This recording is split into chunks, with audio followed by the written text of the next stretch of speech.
According to the National Rivers and Streams Assessment released by the U.S. Environmental Protection Agency, 45% of our nation's stream and river miles contain excess nitrogen and phosphorus.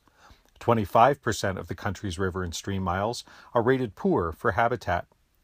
In the southern Appalachian region, which includes the Chesapeake Bay watershed, 65% of the stream miles are high in phosphorus and 45% have excessive levels of nitrogen. Consistent with the national figures, 25% of the region's stream miles rate poor for habitat. Farmers in the Chesapeake Bay watershed have been tasked to reduce nitrogen and phosphorus levels entering the bay by 1/3. That's a huge job. Here's how one committed farmer is rising to the challenge. I'm Anthony Beery. We're here in Mount Crawford, Virginia. We have a dairy and poultry farm, doing cropping for the cattle. We farm about 450 acres. As you can see, we're standing in a cover crop field. This will go for silage for the cows come springtime. So we do corn, soybeans, alfalfa, and then some small grain as well. So that's kind of a snapshot of who we are.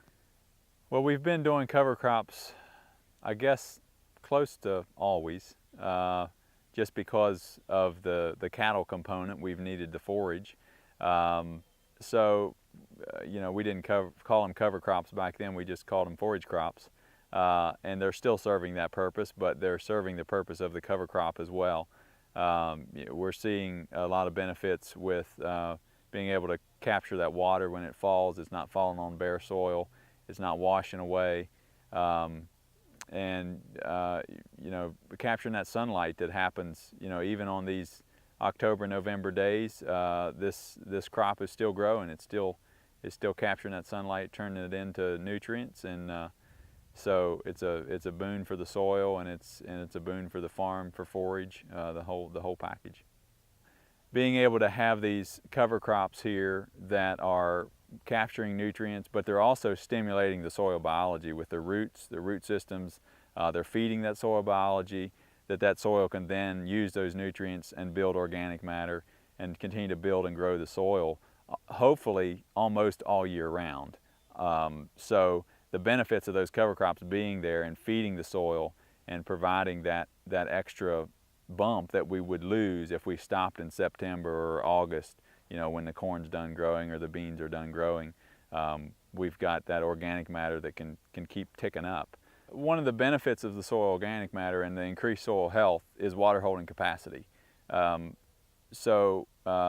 more organic matter you have, the more ability you have to capture that water and hold it in that soil profile. And what we see here in our part of the world is often in the summertime we'll run a couple weeks without rain. And so, you know, if I can hold a 1/4 of an inch, a 1/2 an inch of water in that soil profile, more than what I held last year or what I held 5 years ago, that can be really golden at those moments where, you know, the corn's trying to fill that ear, or the beans are trying to fill that pod, or we're in that lush vegetative growth and it's determining how big a ear it's making. And you know, when we're hurting for water, if I can have it in the soil and store it up, that's golden. If we have soil that is working, soil that's producing, we have a farm that's producing crops, we have a farm that's sustainable in the term that it keeps going. We can sustain our family, my son can sustain his family. You know, it keeps going. It's a long-term good for not only me and not only my family, not only even my community, but even down to the Chesapeake Bay, because I'm capturing nutrients. I'm doing some of these things here on my farm that really have broad impacts, and they have long-term impacts.